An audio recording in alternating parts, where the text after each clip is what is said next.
A gente faz algumas parcerias relacionadas à Liga dos Campeões para eventos menores. Então, esse ano, para final de 2014, a gente vai ter um evento em São Paulo que a gente fez o patrocínio local.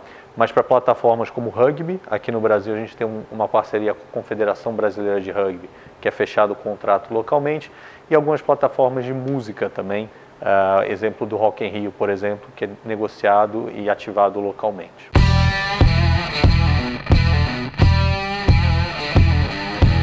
O rugby, como começou? Há cerca de 2 anos, a gente teve um primeiro contato. O antigo presidente da Heineken aqui no Brasil era um sul-africano, um amante do rugby. Então, o rugby é um esporte de grande destaque na África do Sul. E ele teve um contato muito interessante com a nova equipe de gestão da Confederação Brasileira de Rugby, que hoje está com um time extremamente profissional, liderando a Confederação Brasileira. Teve uma conversa inicial. A Heineken já tem um histórico com rugby no mundo. Então, o rugby, apesar de ainda ser um esporte em desenvolvimento no Brasil, a final da Copa do Mundo de Rugby já é o terceiro evento mais assistido no mundo, tá? Só perde para a Copa do Mundo de Futebol e as Olimpíadas, então já tem uma escala global. E a Heineken está presente como a patrocinadora da Copa do Mundo de Rugby, além da Heineken Cup, que é um torneio entre clubes na Europa, é o torneio de maior prestígio na Europa. Então, a gente já tinha algumas credenciais com rugby. Teve uma primeira impressão muito positiva do grau de profissionalismo e as ambições de como a confederação quer crescer nos próximos anos, entendendo que tem uma oportunidade de Olimpíadas se aproximando em 2016. A gente falou, faz um fit legal. Tem uma característica do esporte rugby, que é diferente da maioria dos outros esportes, tem o tradicional terceiro tempo. Tem a disputa normal em primeiro e segundo tempo, o jogo acaba. Apesar de toda aquela energia entre os times e a rivalidade, eles têm uma área de congregação no final e é quase que o momento oficial de se tomar uma cerveja. Então, Heineken também tinha um fit como produto tradicional, no tradicional terceiro tempo. Então, assim que começou a parceria, a gente já vem aumentando gradativamente o investimento, frente ao nosso investimento de ativação da UEFA Champions League, ou o nosso investimento em plataformas de música. Ainda é um percentual mais baixo, mas é sim algo que a gente vem investindo para o futuro e a gente acredita que tem muito potencial. Gosto do exercício de futurologia, então é bem difícil adivinhar o que vai acontecer. O que a gente tem como prova que nos ajuda bastante. Hoje no Brasil já são mais de 10 mil jogadores inscritos na Confederação Brasileira, atletas inscritos na Confederação Brasileira, então não é uma base gigante, mas também não é uma base insignificante.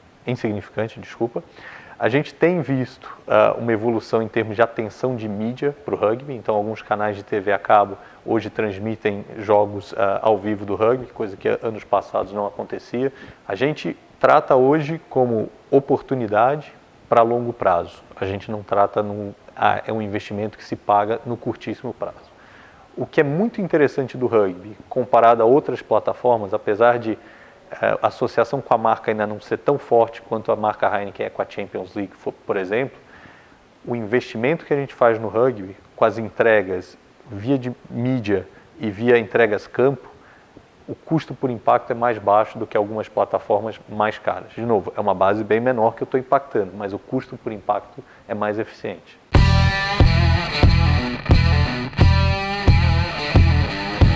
A gente tem uma promoção que está acontecendo agora, então é conquiste o seu lugar na grande final. Essa promoção dá aos consumidores a chance de participar e ganhar um lugar na final de 2015. Então é uma promoção bem bacana que está acontecendo. A gente tem uma ativação, o evento de São Paulo que eu mencionei, que é um evento pela primeira vez, um evento local para fazer e comemorar a final da Champions, e a gente vai estar fazendo. A gente tem uma terceira ativação que que foi executada em digital. Então, uma das plataformas importantes para a Heineken, além de patrocínio esporte, é buscar maneiras diferenciadas e inovadoras de ativar essas plataformas. Ano passado a gente fez a Trophy Tour, onde a gente trouxe o troféu da UEFA para o Brasil e fez uma exposição. Esse ano, alavancando na nova tendência, a tendência de múltiplas telas, onde as pessoas assistem os jogos, mas estão comentando, dividindo com seus amigos no Facebook, no Twitter. Tivemos essa ativação Share the Sofa, que capturou uma ação de múltiplas telas no jogo Chelsea Atlético de Madrid, que foi muito legal. A gente convidou o Belletti, que é um jogador que já foi campeão da Champions League, fez gol inclusive na final da Champions League, para dividir e comentar as opiniões dele durante o jogo com os fãs da Heineken no Twitter. Então ele interagia e ia respondendo as perguntas do que estava acontecendo e dando a opinião dele com a experiência de jogador.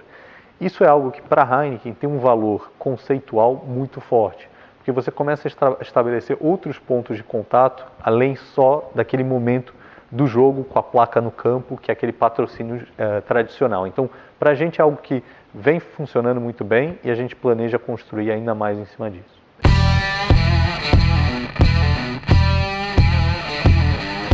Por trabalharmos numa marca que está presente em mais de 170 países, a gente acredita que, na verdade, a gente não está competindo contra os outros mercados, mas a gente está otimizando os recursos. Então, uma propaganda como aquela do estagiário acabou tendo um impacto absurdo no Brasil e o conteúdo em si, apesar de não ter sido produzido aqui, a ativação, como a gente levou o conteúdo que era originalmente para digital, a gente levou para a TV a cabo, fez uma ativação de grande impacto, foi escolhida como a maior ativação da campanha no mundo. Então, nosso time foi até selecionado como a Operação do Brasil, quem melhor ativou o conteúdo. Então, nesse ponto de vista, eu acho que a gente otimiza recurso mais do que compete.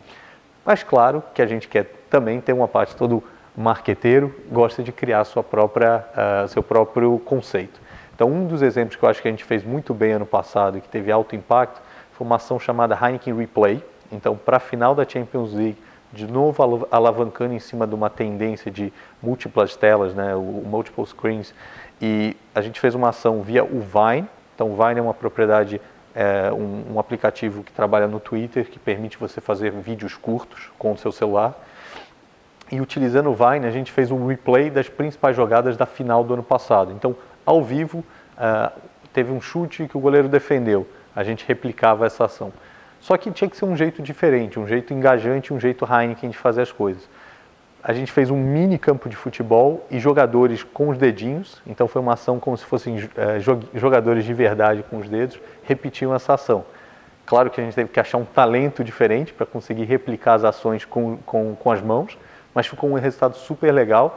Ano passado foi uma das ações mencionadas como entre as 10 de destaque no Twitter. Então, para a gente, uma produção nacional, né? A gente fez para o Brasil e teve grande destaque utilizando a plataforma da Champions League.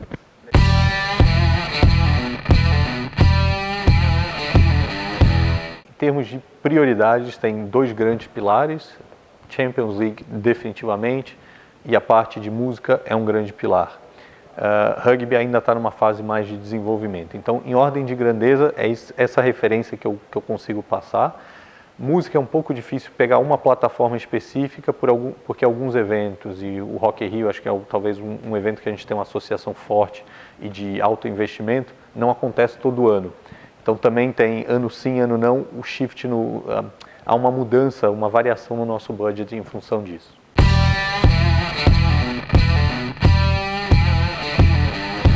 É um período que fica extremamente caro, seja para uma ativação, qualquer custo de hotel, produção, a disponibilidade das pessoas, os recursos estão caros. A mídia está extremamente cara. Então, o nosso plano nesse período dos próximos 3 meses é focar nas plataformas que são Heineken. Então, Champions é uma grande plataforma que a gente está divulgando agora até a parte de maio, comecinho de junho, a gente ainda vai ter uma repercussão em cima dessa plataforma. Durante o período do evento, a gente respeita, não tem nada que a gente possa fazer como ativação que condiza com as plataformas da marca. Então, não é um período foco para a gente. Pós essa ativação, sim, tem oportunidade. Não quer dizer que o mercado de cerveja, seja por visitantes estrangeiros, seja pelo momento, e estamos na torcida como bom brasileiro, estou na torcida que o Brasil vá bem longe na Copa, ganhe de preferência, mas não quer dizer que nessas ocasiões de consumo o produto não vai estar presente. Então, nossa presença em supermercados, em bares parceiros, a gente vai ter alta disponibilidade com a marca Heineken. Não necessariamente tem uma ativação por trás, é presença de produto nos canais onde a gente já trabalha.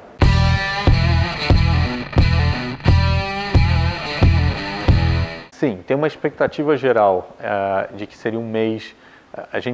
Primeiro, a gente tem uma sazonalidade muito grande no mercado de cerveja. Assim, o verão tem um consumo elevado e aí nesse período de inverno tende-se a ter uma curva onde o consumo é um pouco mais baixo. A expectativa do mercado é ter um mês quase tão forte quanto os meses de verão, nesse período de inverno, que é positivo para todos. Tem muitos outros fatores que a gente não consegue capturar ainda. Por exemplo, o impacto que o grande número de feriados possa ter. Por um lado é bom que você tem mais pessoas que, em vez de estar no trabalho, tem momentos de descontração e consumindo os nossos produtos, isso é interessante. Por outro lado, uma parte de entrega, logística e produção, esses feriados complicam um pouco a operação. Então, corre-se o risco de um sistema, seja via distribuidores, produção ou até os bares e supermercados parceiros, desse sistema de logístico não está preparado para isso. Então, tem um ponto de preocupação. O segundo ponto, que eu acho que a gente também não consegue entender o impacto hoje, a gente vai viver por isso e depois a gente vai poder medir o que aconteceu, é a parte das manifestações. Claramente, tem muitas pessoas no Brasil que estão a favor da Copa e estão achando que tem um momento muito legal, e eu acho que tem um espírito positivo em cima disso. Tem também uma área, um certo número de pessoas que está desconfortável com isso. Isso impacta em regiões, bares, impacta se tiver uma manifestação perto de um supermercado, tudo isso pode impactar um pouco. Então, a gente, como é algo tão único que a gente não viveu, ou pelo menos desde 1950 não aconteceu aqui no Brasil, a gente vai ter que aprender um pouco pós o impacto real da Copa. Mas eu acho que tem coisas muito boas, a gente acha que sim, que vai estimular o consumo, mas tem outros fatores que a gente trata com um pouco de cautela.